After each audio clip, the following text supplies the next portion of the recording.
नमस्कार, एक मत पोस्ट में आपका स्वागत है। मैं हूं सर्वेश कुकरा। बीजेपी को क्या हो गया है, बीजेपी की मंत्री को क्या हो गया है? पूरे देश में अगर सबसे बड़ी कोई खबर होती है तो किसानों को लेकर होती है, और किसानों की मौत पर गैर जिम्मेदाराना बयान, और या आप ये कहें कि सबसे घटिया मानसिकता जो नज़र आ रही है वो बीजेपी के मंत्रियों की नज़र आ रही है। हरियाणा के एक मंत्री हैं, कृषि मंत्री, खासतौर पर जेपी दलाल, जयप्रकाश दलाल, उन्होंने बयान दे दिया कि 1-1.5 लाख लोग मरते हैं 6 महीनों में। 200 तो वैसे 1-1.5 लाख लोगों में से 6 महीने में 200 मौतें तो वैसे हो जाती हैं। जो 200 से ज़्यादा मौतें किसान आंदोलन के दौरान किसानों की हो चुकी हैं, उस पर ये बयान आया है। और मेरे साथ इस वक्त लाइव में खास मेहमान हमारे साथ जुड़े हैं, हरियाणा में कांग्रेस के वरिष्ठ नेता हैं और पूर्व मंत्री हैं जयप्रकाश जी। जेपी जी, आपका बहुत बहुत स्वागत है एकमत पोस्ट पर।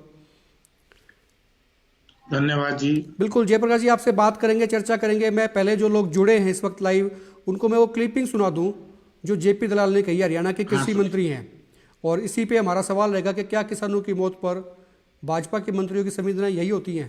एक बार क्लिपिंग सुना देते हैं, उसके बाद में चर्चा में आगे चलेंगे। ये घर में होते तो भी मरते, यहाँ नहीं मर रहे क्या?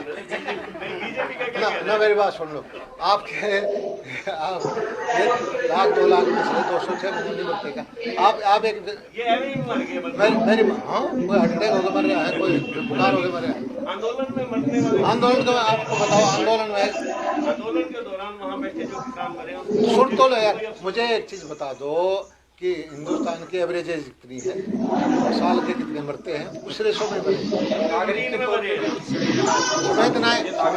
नागरिक का जहाँ तक मुद्दा है 135 करोड़ के प्रति संवेदनाएं है।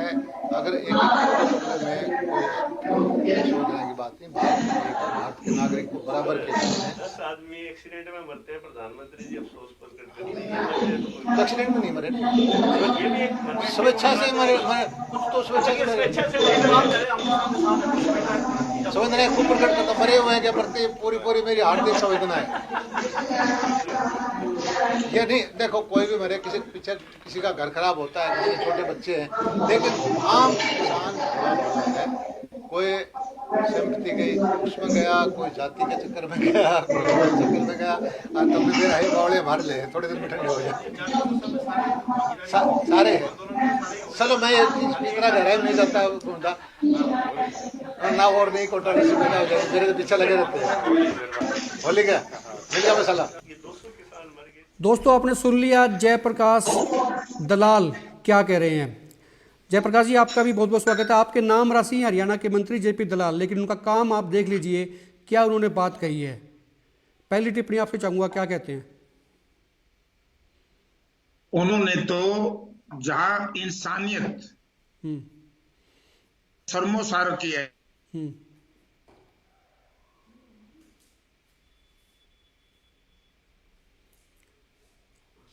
अंदाता पिछले 82 दिन से बिल्कुल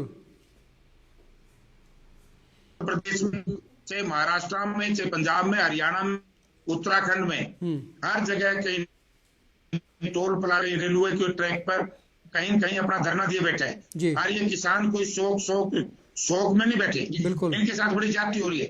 और जेपी दलाल के बयान से भारतीय जनता पार्टी की हृदय का, उनकी चेतना का, उनका सोच का ये पता लगता है कि ये पार्टी पूर्ण रूप से किसानों की शत्रु है। और जो बात जयप्रकाश ने कही है उसका खामियाजा इस पार्टी को भुगतना पड़ेगा। ये इस बात को भूल गए। आज इन्होंने किसानों के बारे में कही है, बिल्कुल ये सैनिकों के बारे में कहेंगे जो सरहदों पर खड़े जी माइनस टेम्परेचर में बैठे, वो शहीद होते हैं, उनको शहीद कहते हैं। और ये बेईमान, और कमाल की बात तो जयप्रकाश जी ये है कि ये बात उन्होंने भिवानी में एक प्रेस कॉन्फ्रेंस के दौरान कही है। ऐसा भी नहीं है कि वो किसी से पर्सनल टॉक कर रहे थे, किसी ने रिकॉर्ड कर लिया हो। पत्रकार वहां मौजूद थे, प्रेस कॉन्फ्रेंस के लिए वो आए थे। और ऐसे वक्त में हरियाणा के एक मंत्री, और खास करके कृषि मंत्री, मामला भी किसानों से जुड़ा हुआ, वो कृषि मंत्री जब ये कहते हैं कि ये तो होता रहता है, ये तो कोई हार्ट अटैक से, कोई बुखार से मरते रहते हैं, क्या हो गया है? संवेदनाएं कहाँ चली गई हैं? बीजेपी की संवेदनाएं तो इसका मतलब किसानों के लिए हैं ही नहीं। मैं बहुत पहले से कहता हूं कि पहली बात तो है कि जयप्रकाश दलाल को तत्काल किसानों से और इस देश की जनता से माफी मांगनी चाहिए। अच्छा, माफी की आपने बात की, मैं बता दूं बीच में उन्होंने एक माफी भी मांग ली, और माफी भी कैसे मांगी है मैं आपको बता दूं। एक तो उन्होंने ये कहा कि उनकी बात को गलत समझा गया। अब ये देश बेवकूफ़ तो नहीं हो सकता, मुझे लगता नहीं है कि पूरे देश की जनता बेवकूफ़ है जो उसकी बात को गलत समझेगी। और दूसरी बात उन्होंने ये कही कि अगर गलत समझते हैं, अगर लगता है किसी को पीड़ा हुई है, किसी को तकलीफ हुई है, तो वो माफ़ी मांगते हैं। ये कंडीशनल माफ़ी, इसके क्या मायने हैं? वो एक बात बड़ी ठीक कही उसकी कि गलती जयप्रकाश दलाल की नहीं है, गलती है लुहारू विधानसभा क्षेत्र के मतदाताओं की, जिन्होंने एक ऐसे व्यक्ति को यहाँ से चुन करके जनप्रतिनिधि के रूप में हरियाणा विधानसभा में भेजा है, जिसमें इंसानियत और गैरत नाम की चीज नहीं। जो व्यक्ति ये कहता है जिसको ठेस पहुंची हो, सबसे पहले क्या ये किसान का बेटा नहीं है? बिल्कुल, किसान शहीद होता है। बीजेपी को सोचना चाहिए, बीजेपी को सोचना चाहिए उन्होंने किस व्यक्ति को कृषि मंत्री बना दिया। ये कृषि का विभाग भी उन्हीं के पास में है, कैबिनेट मंत्री हैं, और किस व्यक्ति को विभाग दिया है। किसानों से जुड़ा हुआ मसला है, उनकी मौत हो रही है, उन परिवारों पे क्या गुजर रही होगी जिनके लोग चले गए हैं इस आंदोलन में, और वो ये कहते हैं कि तो होना ही था, और होता है। 1-1.5 लाख में से 6 महीने में 201 मौत तो हो जाती हैं। ये क्या तुक है? तो क्या इसको खट्टर सरकार को इस्तीफा नहीं मांगना चाहिए? सर्वेश जी, भारतीय जनता पार्टी की मानसिकता का पता चलता है कि जो हमारे सीनियर लोग जो आज इस धरती पे नहीं, पूर्व नेता ये कहा करते थे कि भारतीय जनता पार्टी संपूर्ण रूप से किसान और मजदूर विरोधी है, और आज भारतीय जनता पार्टी के कृषि मंत्री ने जो बयान दिया है, इससे तो बिल्कुल इनकी मानसिकता उजागर हो चुकी है। और मैं तो इस देश के किसानों से, इस देश के अन्नदाताओं से कहना चाहूंगा कि इस सरकार में मुझे नहीं लगता कि करुणा है या दया है, ये हमारा कुछ भला करेंगे या इन किसान विरोधी कानूनों को वापस लेंगे, मुझे ऐसा नहीं लगता। बिल्कुल, हमारे इस वक्त हम लाइव हैं और जयप्रकाश जी कांग्रेस के वरिष्ठ नेता और पूर्व में मंत्री रहे हमारे साथ जुड़े हैं इस वक्त, और इस बयान पे कमेंट्स काफ़ी आ रहे हैं। जो लोग अभी जुड़े हैं जयप्रकाश जी, मैं बता दूं उनमें से एक सचिन गिरधर हैं, वो लिख रहे हैं कि सर्वेश जी मैं एग्री हूं कि उन्होंने गलत बोला, लेकिन पूरी बीजेपी को ब्लेम ना करें। तो बीजेपी को ब्लेम क्यों ना करें? इस्तीफा लो। वो भारतीय जनता पार्टी का एक मंत्री है, मंत्री एक गवर्नमेंट होती है। मैं भारतीय जनता पार्टी के कार्यकर्ता मित्र से कहना चाहूंगा कि उनको शायद ज्ञान नहीं है, ये कैबिनेट का मिनिस्टर है, और कोई बात मंत्री या मुख्यमंत्री अपने मुख से निकालता है, वो पूरी कैबिनेट की सरकार की बात बिल्कुल होती है। यही बात है। अगर कोई मंत्री बोलता है तो समझ लीजिए सरकार बोल रही है, वो सरकार के वर्ड्स होते हैं। बिल्कुल सरकार के। तो कांग्रेस इस पे क्या स्टेप लेती है जयप्रकाश जी, क्योंकि आप कांग्रेस को रिप्रेजेंट करते हैं, और किसानों के आंदोलन में कांग्रेस की भूमिका इस तरह से रही है कि समर्थन पूरा दिया है आपकी पार्टी ने। भूपेंद्र सिंह हुड्डा बहुत बार कह चुके हैं कि उनका समर्थन साथ है, और होना भी चाहिए। मुझे लगता है कि तमाम विपक्षी दलों ने समर्थन दिया है किसानों के आंदोलन को। और जब किसानों के बारे में ऐसी बात कही जाती हैं, और मैं आपको बता दूं कि सिरसा में तो आज जयप्रकाश दलाल के पुतले फूके गए हैं, नारे लगे हैं, और मुख्यमंत्री खट्टर के खिलाफ भी नारेबाजी हुई है। कांग्रेस किस तरह से लेती है इस पूरे मसले को? कल हम कलाट में किसान मजदूर महापंचायत बुला रहे हैं, और उस महापंचायत में निंदा प्रस्ताव पास करके भारतवर्ष के महामहिम राष्ट्रपति जी के माध्यम से देश के प्रधानमंत्री को सौंपेंगे कि ऐसा ना तजुर्बेकार व्यक्ति, ऐसा गैर जिम्मेदार व्यक्ति जो ऐसा गैर जिम्मेदारान बयान देता है, उसको तत्काल प्रभाव से बर्खास्त कर दिया जाए। अगर ये भारतीय जनता पार्टी की सरकार या एनडीए की सरकार उसको गिरफ्तार नहीं करती है, तो मैं ये समझूंगा कि ये मानसिकता केवल बीजेपी की नहीं, इसमें जो जेजेपी सहभागी है वो भी उतनी बड़ी दोषी और जिम्मेवार है। जितना बड़ा मनोहर लाल जी है, उतना ही बड़ा दुष्यंत सिंह जिम्मेवार है। बिल्कुल, तो आश्चर्य इस बात का कि दुष्यंत सिंह का बयान ही नहीं आया। मैं कह रहा था कि डिप्टी सीएम है, किसानों की बात करते हैं, तो कम से कम इस पे बयान उनका आना चाहिए था।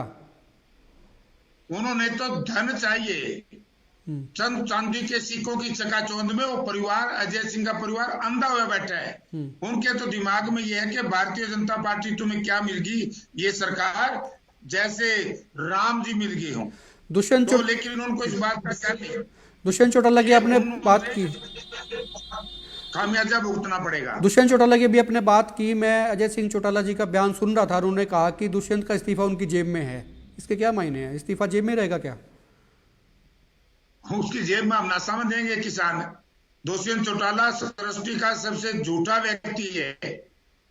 जिस व्यक्ति ने पिछले 2 महीने से लगातार झूठ बोल बोल करके किसानों को भ्रमित, हरियाणा प्रदेश की जनता के साथ धोखा किया है, जो व्यक्ति ये कहे कि हम सत्ता से बाहर नहीं निकलेंगे, जो व्यक्ति ये कह दे कि हम सत्ता अगर हमने छोड़ दी, समर्थन वापस ले लिया, भूपेंद्र सिंह हुड्डा मुख्यमंत्री बन जाएंगे, तो उस व्यक्ति को शर्म आनी चाहिए। आज किसी का मुख्यमंत्री बनने ना बनने की बात नहीं है। आज इस देश का अन्नदाता, देश की 70% आबादी दुखी और परेशान है भारतीय जनता पार्टी के कुकर्मों से। और ये परिवार आज ये कहते हैं कि मेरी जेब में इस्तीफा है।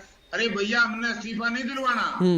आज के दिन कोई विपक्ष का आदमी या सत्ता पक्ष का आदमी अपनी विधानसभा की सदस्यता से इस्तीफा दिए या देगा, उसका तो होगा नुकसान। अब अजय सिंह में अगर थोड़ी सी भी इंसानियत और मानवता और गैरत है, जो मुझे नहीं लगती इस परिवार में है, वो अपना महामहिम राज्यपाल को चिट्ठी लिखवाए अपने बेटे से, और वो चिट्ठी में गए हम समर्थन वापस लेते हैं।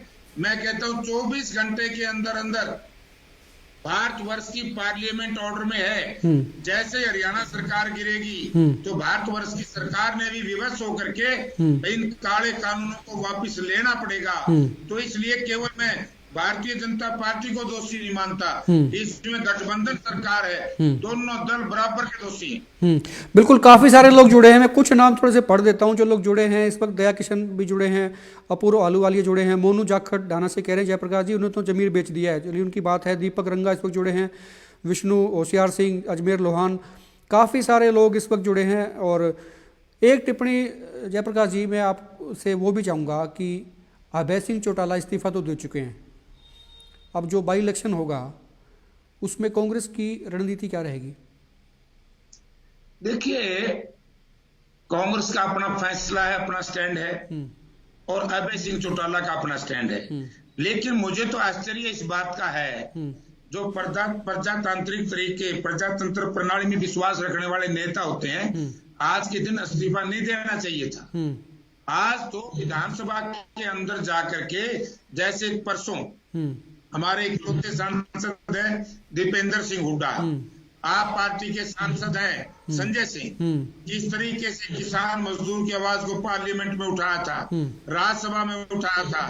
अभय सिंह चौटाला विधानसभा के सदस्य होते और विपक्ष की तरफ से अविश्वास प्रस्ताव पारित होगा और उसको स्वीकार करना पड़ेगा, और अविश्वास प्रस्ताव में सरकार के खिलाफ मतदान करते तो एक बहुत तगड़ा कदम होता। बलराज कुंडू ने जरूरी था जी, बलराज कुंडू ने अभी जो किसान पंचायत हुई थी उस दौरान, जिसमें राकेश टिकैत भी थे, मंच लेके और माइक लेके ये बोल दिया कि अभय सिंह चौटाला का इस्तीफा बीजेपी के साथ, बलराज कुंडू ने ये ऐसा बोला है मुहिम में कि ये जो था मसला ये बीजेपी के इशारे पे हुआ। इससे आप कितना इत्तेफाक रखते हैं? देखिए, वैसे तो बलराज कुंडू भी एक विधायक है और निर्दलीय विधायक है, उन्होंने अपना समर्थन वापस लिया हुआ है और उसका एक अपना बयान है। इस बयान का प्रजातंत्र में एक मायना है कि इस मौके पर विपक्ष के विधायक का इस्तीफा होना सत्ता पक्ष को लाभ होना है, सत्ता पक्ष को फायदा होना है। आज आवश्यकता नहीं थी इस्तीफा देने की। यदि किसानों की मदद करती ये इंडियन नेशनल लोकदल तो उस वक्त करनी चाहिए थी जब अविश्वास प्रस्ताव आता। लेकिन मैं आपको याद दिलाना चाहता हूँ सर्वेश जी, 2002 में माननीय चौधरी ओम प्रकाश चौटाला इस प्रदेश के मुख्यमंत्री थे, अजय सिंह लोकसभा के सदस्य थे, अभय सिंह विधानसभा के सदस्य थे। इनके पिताजी के आदेश से 9 किसानों को कंडाला में गोलियों से मरवाया गया था, तो उस वक्त इस्तीफा देना चाहिए था बोलो आदमी ने। लोग ये कहते हुए कितना अच्छा आदमी है, ये किसान का कितना बड़ा हमदर्द है, अपने पिताजी की सरकार के खिलाफ इस्तीफा देकर के बाहर आ गया। आज इस्तीफा उन्हें दिया, उनका फैसला वो जाने, लोग जाने। दूसरा इसका इस्तीफा ये है, मैं मानूं लोगों के हित में जब ये रिजाइन है, अगर ये खुद चुनाव ना लड़े, अपने परिवार को चुनाव ना लड़वाए और आम कार्यकर्ता को चुनाव लड़वाए, ताकि लोगों में एक संदेश जाए। अगर 6 महीने के बाद दोबारा फिर विधानसभा में चला जाएगा, जयप्रकाश जी क्या मिला? इनेलो का एक विधायक था, उसको भी आप बाहर कर देंगे तो फिर वो पार्टी क्या करेगी? लोग बाहर करेंगे, लोग कहेंगे कि ऐसे जो भ्रमित करते हैं जनता ने, उंगली कटा करके कोई शहीद नहीं होता, उंगली कटा करके कोई भगत सिंह नहीं बन सकता। भगत सिंह बनने के लिए फांसी का फंदा चूमना पड़ेगा, भगत सिंह बनने के लिए अपना त्याग करना पड़ेगा। वरना इस देश की प्रदेश की जनता इतनी भोली नहीं है, इतनी नासमझ नहीं है। और विशेष तौर से सरसा की जनता और ऐलनाबाद विधानसभा क्षेत्र के लोग मतदाता खूबी से जानते हैं कि ड्रामा क्या हो रहा है। यानी कि मुझे तो आश्चर्य है सर्वेश जी, चौधरी देवीलाल की नीतियों की बात करते हैं, अभय सिंह चौटाला भी, अजय सिंह चौटाला भी।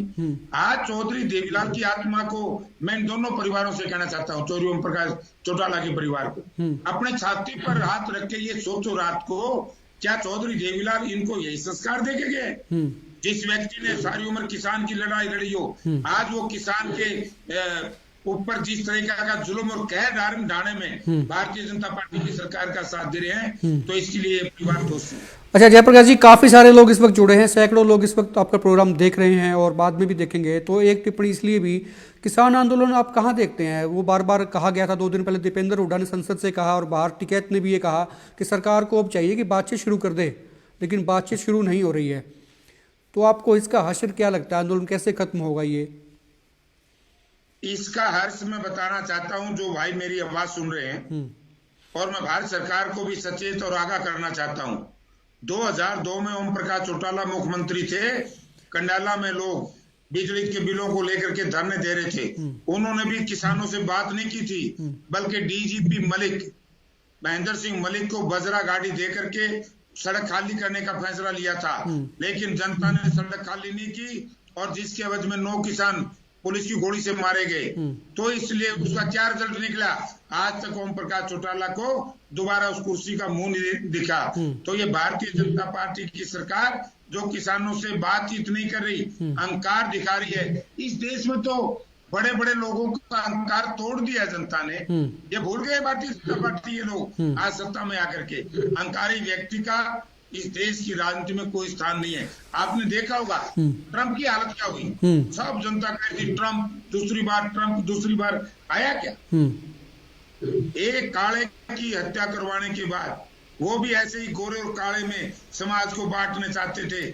आज ये भारतीय जनता पार्टी और उसके सहयोगी दल धर्म, जात, पात, मजहब, क्षेत्रवाद में जो बांटने का प्रयास कर रहे हैं, जनता सब जानती है। केवल इसके अंदर वोट की राजनीति हो रही है, वरना प्रधानमंत्री जी ने बार बार अपने कृषि मंत्री जी को भेज देते हैं और कृषि मंत्री जी बार बार एक बात कहते हैं, इसमें सफेद क्या है काला क्या है। मैं आपके माध्यम से कृषि मंत्री जी से कहना चाहता हूँ, इसमें सफेद है ही नहीं, सारा ही काला काला, सारी दाल काली है। क्या एपीएमसी जो कांग्रेस पार्टी के नेता चौधरी भूपेंद्र सिंह हुड्डा जब चीफ मिनिस्टर के ग्रुप ऑफ चीफ मिनिस्टर, जिसमें प्रकाश सिंह बादल जी और बिहार के chief minister Nitish Kumar ji member थे, तो उसमें बाकायदा कहा गया, ये तो इतनी झूठ बोलते हैं देश के कृषि मंत्री कि भूपेंद्र सिंह हुड्डा ने एपीएमसी के बारे में क्या। भूपेंद्र सिंह हुड्डा की जो रिपोर्ट है पार्लियामेंट में जो आई है, उसमें ये कहा गया कि हम एपीएमसी का मजबूत करना चाहते हैं।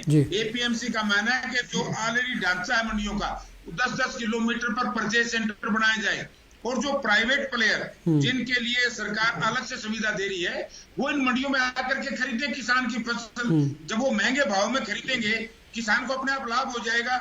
और ऐसा झूठा कृषि मंत्री आपको दुनिया में नहीं मिलेगा जिसने ये कहा इस देश के किसानों के सामने कि हम किसानों को इससे लाभ मिलेगा। बोला जो एपीएमसी मंडी में बेचोगे तो आपके ऊपर टैक्स लगेगा और जो बाहर बेचोगे उस पे किसान को टैक्स नहीं लगेगा।